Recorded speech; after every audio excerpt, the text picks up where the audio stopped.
байгаа хүмүүс бол 200 сая төгрөг гэдэг байдлаар өндөр босго тавьчихаар 200 сая төгрөгийн орлогот хүрэх тийм аж ахуй нэгж олдохгүй болно шүү. Өөрөөр хэлбэл компаниуд буцаад задаж эхэлнэ. Жижиг олон компани болоод яг нөөцлөлдөг компани байхгүй болчих шүү гэдэг болгоомжлыг хэлдэг. Энийг ч бас давхар тооцох ёстой.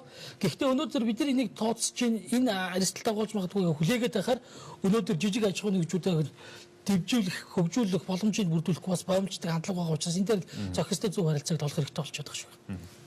Тий, нийтдээ Монгол улсын хэмжээнд нэмэгдсэн өртгийн албан татвар төлөв 40 мянган аж ахуй гэж байна. 40 мянган аж ахуй нэгжээс 3 мянган орчим аж ахуй нэгж 200 саяас дээш одоо борлуулалтын орлоготой.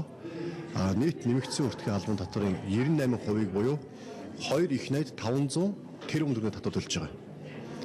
За үлдсэн 2% буюу 68 тэрбум төгрөгийн татварыг саяны жижиг аж ахуй нэгжүүд, жижиг дунд аж ахуй нэгжүүд 200 сая хүртэлх одоо орлоготой 37 мянган аж ахуй нэгж төлж байгаа юм л та.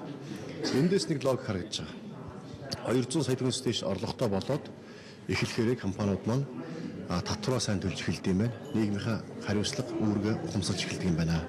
Ийм учраас тэр 3 мянган аж ахуй нэгж нь 98% төлж байна. Гэтэл 37 мянган аж ахуй нэгж нь 2% төлж байна. Ийм л гаргаж байгаа юм л. Тийм болохоор бид энэ татварын дарамтаас энэ жижиг аж ахуй нэгжтэй гаргаад өгөх юм бол энэ жижиг аж ахуй нэгж хөл дээрээ тогтоод үйл ажиллагааны жигдэр эхлэх юм бол татвараа төлж эхлэх нэг хэмжээгээр Монгол улсын төсөвт орох орлого нэмэгдэнэ.